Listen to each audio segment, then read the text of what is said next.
Building a business is one of the hardest things to do, but also one of the most fulfilling things ever. Today, I want to share with you some of the best businesses that you can start in 2024 based on my own experience. I started a lot of them myself.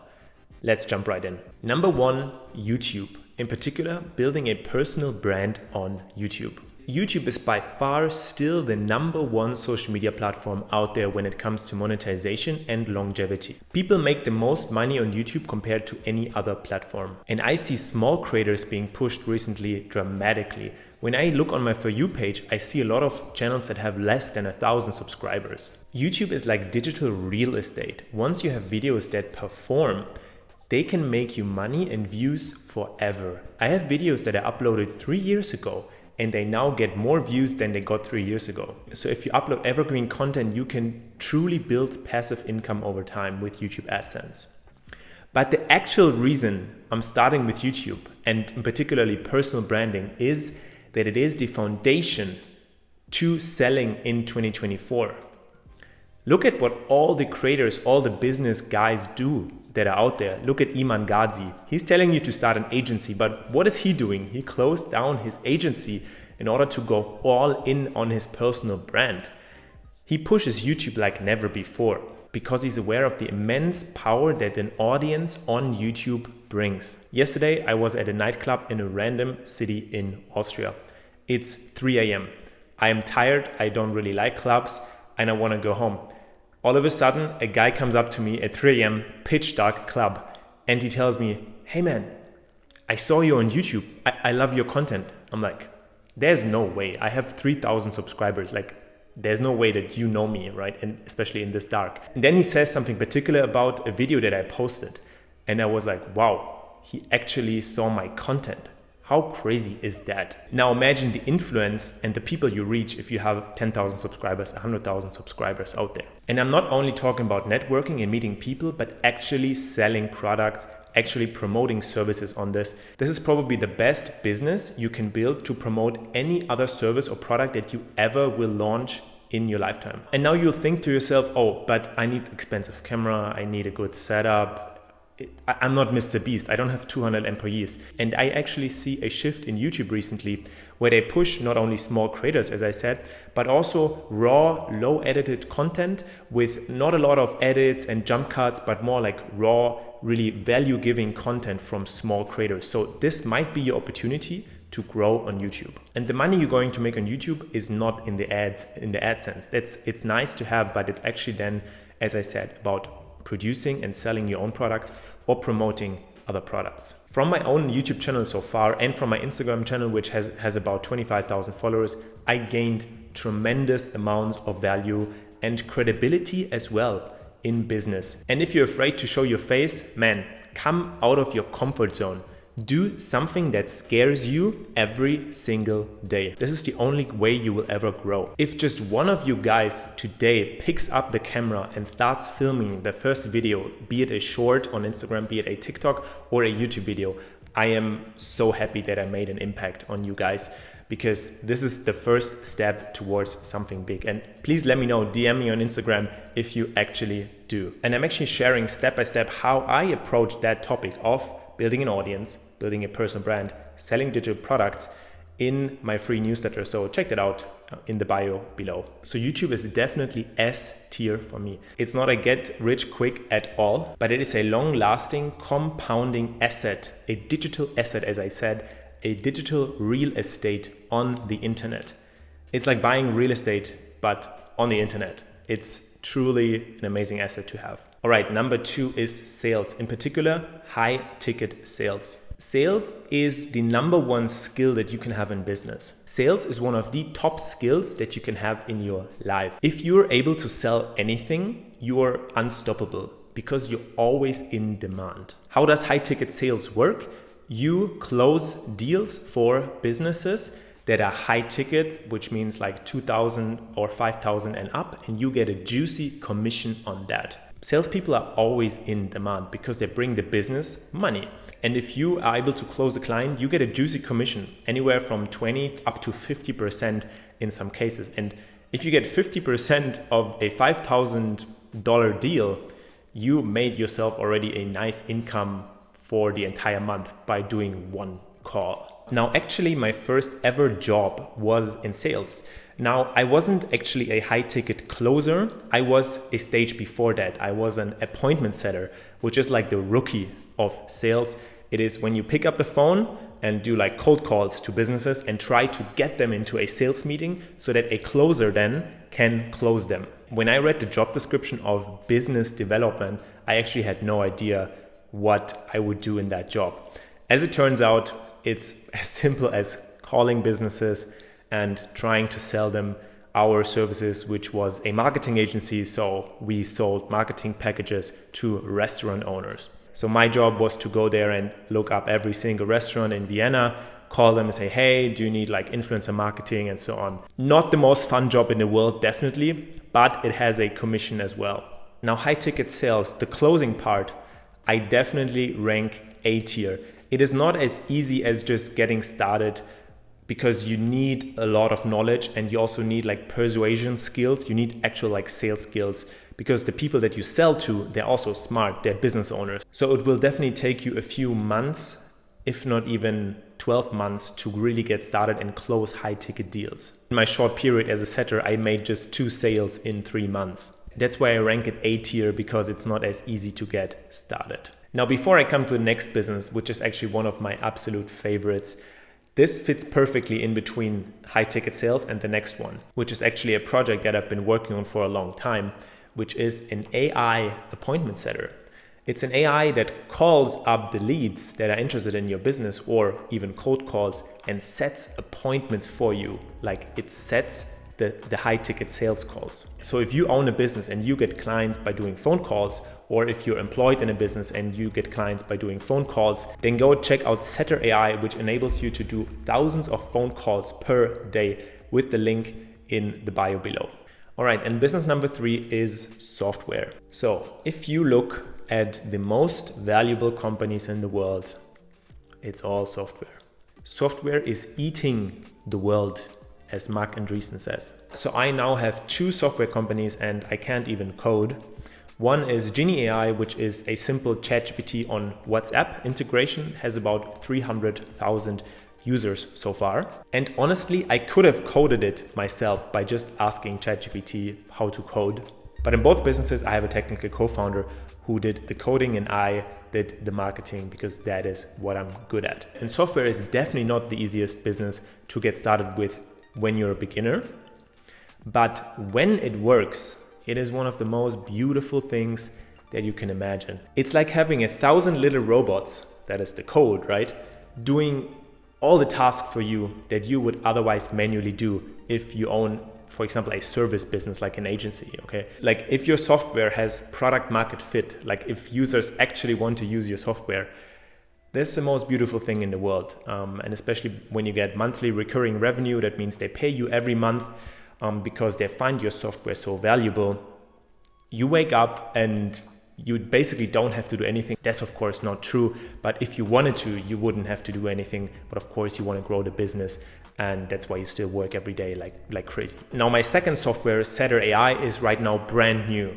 We don't know if it has product market fit, so if people are going to use it, if people are going to pay for it. But if it has product market fit, then it has the ability to really skyrocket and get you that like hockey stick growth that all businesses want. But the risk with starting a software business is much, much, much higher as, for example, in high ticket sales or starting a YouTube channel, because you have to invest a lot of money usually, you have to invest time, and it might be that you're building for a few months and then actually nobody wants your software. But in my stage as a 26-year-old, I think this is the exact right time to take those big risks and try to build something like this. I can always go back and do like a safer business or even a job if I wanted to. But right now, this is what lights up fire in myself, building these like more like risky type of businesses. Now, again, if you own a B2B business, check out Setter AI and let me know how you like it. Now, even though I love software, it is not as easy to get started with. It got a little bit easier in the last 1 year because of AI and the sheer amount you can do by just plugging in OpenAI API into your business. But because it is not as easy to get started with, I put it as A tier, not as S tier. Now, as I said a few seconds ago, another business model is starting an agency, which is now all over YouTube. If you Google SMMA, agency, Iman Ghazi, right? So the agency space is an interesting one, and it's all the YouTube videos and all the thumbnails that you see with, oh, I make 10K a month, I make 20K a month. And I cannot see these videos anymore because it's all like shiny object syndrome of people like trying to get attention online and showing you their Stripe account and how much they make. The agency space is an interesting one. So it is definitely a proven business model that works. You provide a service to someone that has a problem and they pay you for that, okay? But as long as you don't have someone who can then fulfill the service, as in a software, the code, for example, you have nothing else than a job. You do stuff for clients and they want you to perform day and night, do these tasks, and they come back and say, oh, I don't like this, do this different. Because if someone pays you $2,000 or $5,000 a month, even what some of these gurus tell you, which is so easy to do, then they really expect quality work from you. And I think that can be quite stressful in the beginning. Now, once you're at higher revenue and you can afford to outsource your services, then that becomes a better business model. But in the beginning, I think an agency is pretty hard, actually. To get your first client, it can take you months because like, why should anyone trust you in this crowded space? Marketing services are abundant. And I find these agency SMMA gurus quite funny that they're all quitting the agency. Like literally Iman Ghazi quitted his agency so early and immediately began building his personal brand and online coaching. This is quite suspicious. Therefore, my ranking for agency is B tier. It is possible to make money for sure. It has a low barrier to entry, but it is not really the most scalable business model, and you have a high paying job and a quite stressful one in the beginning. All right, let's go to the next one that is super broad all over YouTube and thousands of thumbnails with Lambos in there, dropshipping. So I was recently in Bali and I actually met a multi-7-figure drop shipper there. And I was so interested in what he's doing that I recorded a over 2-hour podcast with him that I haven't published yet. But I put a little cut in this video right now. And honestly, dropshipping, I would say, is the worst business model to truly get into. Brand building might be a bit better, but like, I like advertising. I think I would actually now rephrase, I like advertising, and dropshipping is the model of the way where I sell. But truthfully, if I could get out of e-com and do other things I want with advertising, I would. Because the thing is, with the dropshipping and e-com, you're facing the best of the best of advertisers. I don't care your local, like, I don't care any other business. I think e-com has the best of the best product advertisers, or just advertisers in general. So you're facing all of them. So one person can sell a hair cream, or one person could sell leggings, right? There's gonna be 100, 200 stores that sell the same shit, right? And with that, you're facing just so much more competition. But for example, let's just say I am I don't know, selling shoes but only in Bali, or selling like hairstyling or massaging only in Bali. No one else is advertising here. Yeah. So like, obviously right now we launched out this cargo business here because we have connections. Very few people doing cargo. Like I like, it would be the easiest money I've made, and I'd have to be a retard to do this compared to what I have to do with my e-com stuff to make money. Yeah. But you also found a way in e-com. Yes. So it's not all that bad, right? So like the way I go to more untapped countries. So countries where there's more barriers compared to English speaking countries. That means maybe having to stock, or having to do other weird payment processors that you don't know. And the big thing about this is there's gonna be less competition, and your success rate on anything you test, any ads you test, any products you test, is going to be 4 times higher than if you went to English markets. So for example, if you look to acquire a customer in the USA, let's say it's 100% of your total ad spend cost. If you looking to acquire to Europe, selling the same product might be 50% lower. So what we can learn from Cameron is that dropshipping definitely works, but he sees it more as a vehicle for his actual skill, which is advertising. He said himself, like, if he could get out of dropshipping, he would. But we see it's actually a quite viable business model. And I think it's quite easy to get started with, even with low capital nowadays, by producing good organic content. For example, on TikTok, or on Instagram Reels, or YouTube Shorts. Now, I would have ranked dropshipping higher, But because I talked to an actual dropshipper who has over 60 employees and has multi 7-figure months, I have to rank this as C tier because he told me he would get out of dropshipping if he could. The next one is super hot right now. A Skool Community. Wow. Alex Hormozi just invested into Skool and he said this about Skool. If you've been consuming content and you've been on the internet, you're looking at social media, and you've been trying to figure out what business to start, you don't need to look any further. This is it. You can start a Skool community. Now, the reason that starting a group on Skool is one of the easiest businesses, or if not the easiest business that you can start today, is a couple reasons. One is that most businesses require startup capital. This one doesn't. You can start for free. You can use free tools on the internet. All right, number one. Number two is that you don't need inventory, so you don't have to worry about logistics or supply chain or drop shipping or any of that kind of stuff. Number three is that you don't need to hire other people in order to make this business work. So if you're alone on your own, you're a solopreneur, you're just getting started, you can start making money on the internet using this without anything else. And for me, as somebody who's had a large audience of people who've been trying to figure out ways to make money, I spent the last 4 years looking for something that I actually believed was the easiest, highest likelihood opportunity for people to pursue, and this is it. Now, the biggest 3 questions that people come to me is, I don't know what to sell, I don't have an audience, and I'm not an expert. And the nice thing about Skool and the Skool games is that you don't have to have any of these things. Alex Hormozi is an incredible business guy and he's super credible online. So when he says something, it must be true, right? Like this must be the best business model out there. And I agree, communities are like content, a bit like digital real estate. When you gather a few hundred people together who are interested in the same topic and they regularly engage with each other, it's a good way to make money online. Now, I'm a little bit unsure what I should think about Skool and the Skool games in particular, because some people said it's a bit like a pyramid scheme because you get like referral fees of 40% for every person that you refer, like in perpetuity. I have to dive deeper into that business model in particular, but because I haven't started a Skool community yet, and Alex Hormozi says it's one of the best business models out there, I have to give it an A tier. Especially combined with number 1, organic content on YouTube, you can get a lot of people's attention and trust to join your community. Now, last but not least, being a TikTok clipper. So TikTok apparently launched a program which pays you for views. The most prominent person promoting this business model online is Musa on Instagram. He claims to be making over $20,000 a month by just clipping together podcast interviews and some Minecraft gameplay. Now, I actually think that can work in the short term.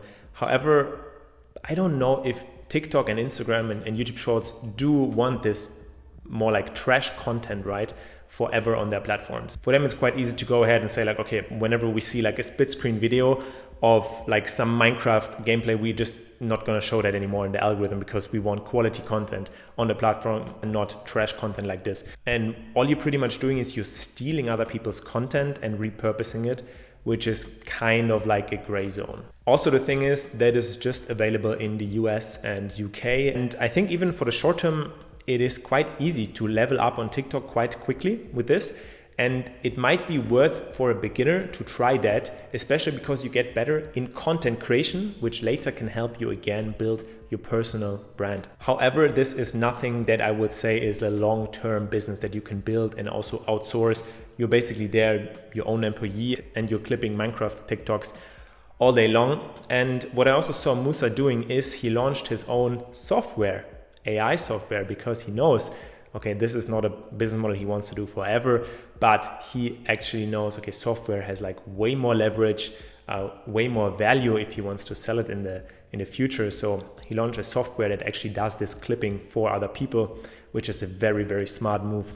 I have to give credit there. So because TikTok clipping is so short-lived and is not digital real estate like a YouTube video, you see these TikTok videos that get views like this and then they fall off. Because of that, I have to give TikTok Clipper a D tier. Wow, so these were 7 online business models of 2024 compared. What all of these have in common, as I said in the beginning, is it makes it 10, 100 or 1,000 times easier if you have an audience online already. So number 1, personal branding on YouTube is really key. Again, if you want to learn more, join my newsletter with the link in the bio and see you in the next video. Bye bye.